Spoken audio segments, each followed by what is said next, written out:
ప్రభువును ప్రియ రక్షకుడైన దేవుని పేరట మీ అందరికీ శుభాభివందనములు తెలియజేసుకుంటున్నాను. జీసస్ ను క్రియేషన్ మినిస్ట్రీస్ ద్వారా ఈ రీతిగా ప్రతిరోజు అనుదిన ఆహారమును మీతో పంచుకోవడానికి దేవుడిస్తున్న కృపను బట్టి దేవునికి ఎనలేని కృతజ్ఞతలు. ప్రియులారా, అందరూ ఎలా ఉన్నారు? బాగున్నారా? మీరు చేస్తున్న ఫోన్ కాల్స్ ని బట్టి, మెసేజ్ ని బట్టి మేమెంతో దేవుని స్తుతిస్తున్నాము. ఇంకా అనేక మందికి ఈ యొక్క వాక్యము చేరులాగున షేర్ చేయండి. దేవుని పనిలో మీరు కూడా పాలుభాగస్తులు కండి. వాక్య ధ్యానంలోనికి మనం వెళ్దాం. 1 కొరింథీ 3వ అధ్యాయము 16-17 వచనాలు.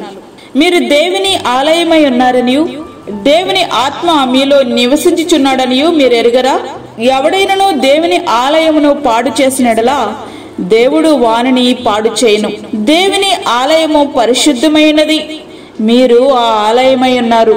పక్షిరాజు యొక్క పవిత్రత గురించి మనం ఆలోచించినట్లయితే ఆడపక్షి మగపక్షిని తొందరగా చేరదీయదట. అనేక పరీక్షలకు గురి చేసి చాలా కాలం వేచి చూచి మగపక్షి యొక్క వ్యక్తిత్వాన్ని పూర్తిగా అర్థం చేసుకున్న తర్వాతనే తన భర్తగా స్వీకరిస్తుందట.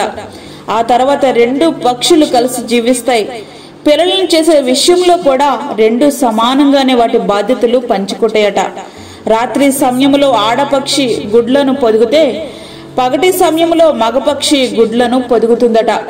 ఈ రెండిట్లో ఏ పక్షి ముందు చనిపోయినా గాని మిగిలిన పక్షి పావురము వలనే తన జీవిత కాలంలో వేరొక పక్షితో జతకట్టదట. సృష్టిలో అత్యున్నతమైన సృష్టమైన మనిషికి పక్షులు పరిశుద్ధ పాఠాలు నేర్పిస్తున్నట్లు ఉన్నాయి కదూ.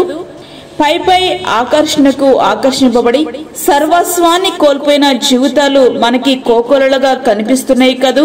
జీవితాంతం కలిసి జీవించాల్సిన పవిత్ర బంధానికి ప్రేమ పేరుతో చివరకు ఆ ప్రేమకు నోచుకోక ఎవరితోనూ చెప్పుకోలేక జీవచ్చాలా బ్రతికేవారు కొందరైతే, తెగదింపులు చేసుకునేవారు మరికొందరైతే, అసలు నాకు ఈ జీవితమే వద్దంటూ అర్ధంతరంగా లోకాన్ని విడిచి వెళ్లిపోతున్న వారు లెక్కలేనంత మంది ఉన్నారు.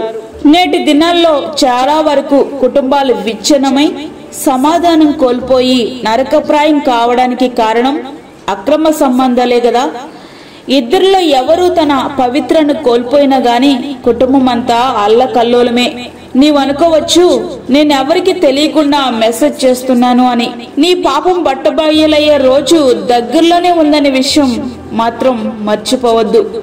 ఇప్పటికే నీవు నీ మనసాక్షిని చంపేసి నీవు మాత్రమే బ్రతుకున్న సంగతి నీకు పూర్తిగా తెలుసు. నీ శరీర కోరికలు నెరవేర్చుకోవడానికి నీ ఆత్మను నిత్య మరణానికి అప్పగించడం నీకు క్షేమమా? నీ స్థానం ఎక్కడో ఒక్కసారి ఆలోచించు.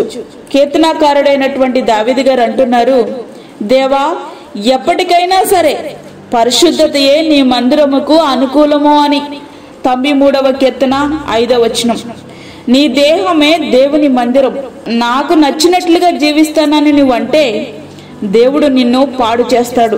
ఆయనే పాడు చేయవలసి వస్తే ఇక విడిపించేదెవరు నిన్ను?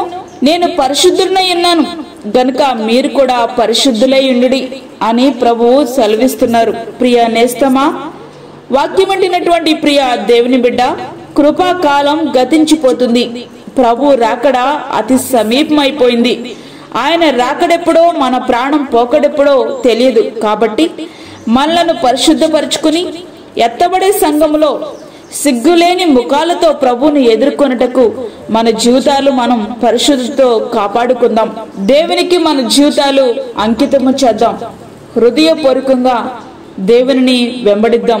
అట్టి కృపా ధన్యత ప్రభు మనకి అనుగ్రహించునుగాక. ఆమేన్.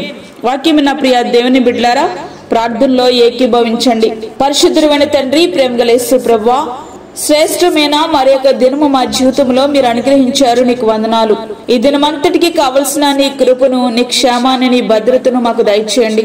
ప్రతి విధమైన శోధన, కీడు, ప్రమాదము, తెగుల నుండి మీరు మమ్మల్ని తప్పించండి ప్రభువా.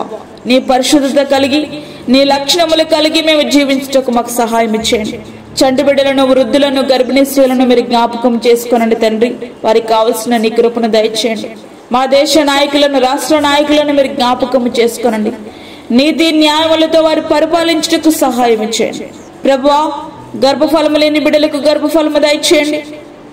ఎవరు లేక ఒంటరిగా ఉండి అనేకమైనటువంటి ఆలోచనలతో నలిగిపోతున్న నీ బిడ్డలకు కావలసిన నీ కృపను దయచేయండి. దూరదేశంలో ఉండి ఈ ప్రార్థనలో ఏకీభవిస్తున్న ప్రతి ఒక్క బిడ్డని నీ కృపగల హస్తాలకు అప్పచెప్పుకుంటున్నాను ప్రభా. ఈ యొక్క వాక్యమును షేర్ చేస్తున్న ప్రతి ఒక్క బిడ్డలకు కావలసిన నీ దీవెన, నీ ఆశీర్వాదం, నీ కృపను అనుగ్రహించి బలపరచండి. మాకు కాదే యెహోవా, మాకు కాదు, సమస్త మహిమ ప్రభావాలు మీకు ఆరోపించుకుంటూ యేసు పరిశుద్ధ నామమున అడిగి వేడుకుంటున్నాము తండ్రి, ఆమేన్. ఈ యొక్క వర్తమానములు ప్రతి దినము పంపించబడతా ఉన్నాయి. ఈ యొక్క అనుదిన వర్తమానముల కొరకు మీరు మమ్మల్ని సంప్రదించండి. ఈ యొక్క వర్తమానములను మీ బంధువులకు, మీ స్నేహితులకు షేర్ చేయండి. దేవుని కృప మీ అందరికీ తోడైండును గాక, ఆమేన్. మీ యొక్క ప్రార్థన అవసరతలు మాకు తెలియచేయండి. మా ఫోన్ నంబర్ 9177377559. దేవుడు మిమ్మును మీ కుటుంబమును దీవించును గాక, ఆమేన్. దేవుని సేవలో మీ సహోదరి అన్నామణి సాల్మన్. మరిన్ని వీడియోస్ కొరకు మా ఛానల్ని సబ్స్క్రైబ్ చేయండి, షేర్ చేయండి, లైక్ చేయండి. దేవుడు మిమ్మల్ని దీవించును గాక, ఆమేన్.